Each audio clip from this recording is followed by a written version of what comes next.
Hello, sports fan. This is Stephen Ed with Sports Choice Plus. I'm bringing you a very special breakdown. I'm going to be covering was Colin Cowherd right?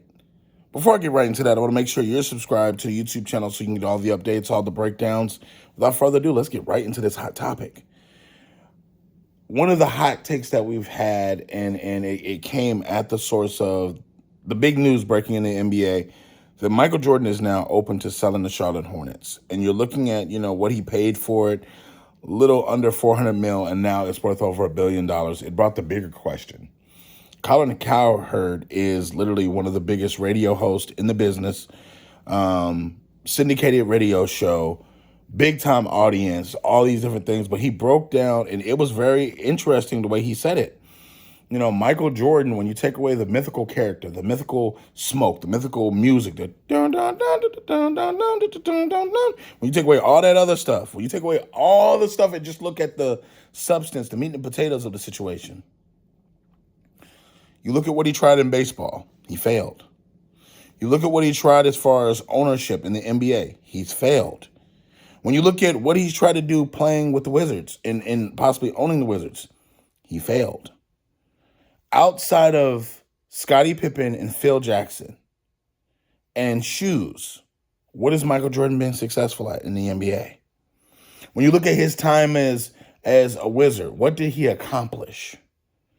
When you look at the rest of the years outside of the six rings, what did Michael Jordan accomplish? So we're putting 6 years where he was happened to be undefeated, but he had Scottie and Phil. He never did anything outside of those two. Both of those two have gone on to have success. Scottie made the playoffs with the Blazers. Phil won multiple championships elsewhere in LA. And you're looking at, was it the system? Was it the players around him? What made Jordan so successful? Let's break it down in a nutshell. Michael Jordan, at one point in time, had Ron Harper and Scottie Pippen on his team. Both those guys are known as dogs on defense. Both those guys can take the number one assignment, whether it be Magic Johnson, whether it be Isaiah Thomas, whether it be Larry Bird, whether it be Kevin Johnson, Charles Barkley. They can take that assignment to guard those players. Remember, back in the day, those were the guys, the Clyde Drexlers. Those were the guys, the Hakeem Olajuwons. Think about this. Ron Harper, big and strong, long, lanky. Scottie Pippen, same thing. So you're looking overall at what Jordan was able to do offensively. Jordan never often took the number one assignment defensively. Now, offensively, he was the go-to because he was able to score the ball at a very high and efficient rate. But think about this, the triangle offense, it was built for specifically like a player like Jordan, like a player like Kobe. Like these are things, structures put in place, and Phil had the perfect offense for the perfect time for Jordan. The perfect complement to be able to let you hide on defense a little bit, and then you could play the off guy, or you could play the guy that doesn't really shoot well, or you could play the guy and pick up stats.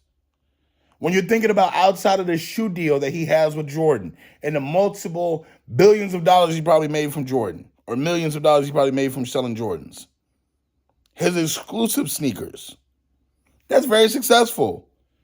The 6 years that he had winning titles, those are successful. But when you take away the myth and you really look at, damn, what did Jordan do? What did Jordan do?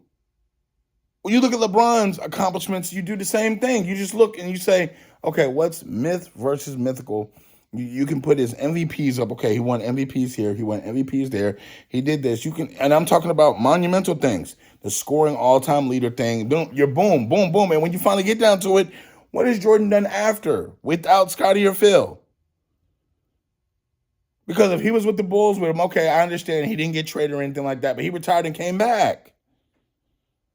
Since being an NBA owner, what has Jordan done to say, okay, that was a good business move. That's a good business move.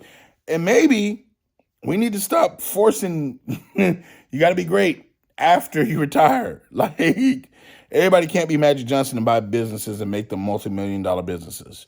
But I think Magic crashed in the NBA after. Magic was terrible in the NBA after he retired. So let's just be clear. You got a lot of guys that are not good. They may have been great players, but they're not good businessmen. They may not make good ownership as far as ownership in the NBA. So I think Colin Cowherd had to take right. And to read the quote exclusively, Colin Cowherd said, and I quote, it says, everybody understand, take out Scottie Pippen and Phil Jackson. This whole Michael Jordan mythology is sort of just that. I don't see any lies there. I don't see any lies there. Get in the comment section. What do you guys think? When you look at it with no emotions, when you look at it just for black and white for what it is, it's not that impressive after that. Definitely get in the comment section. Tell me what you think. Definitely check out Sports Choice Plus for all the updates and all the breakdowns. And we'll see you on the next video.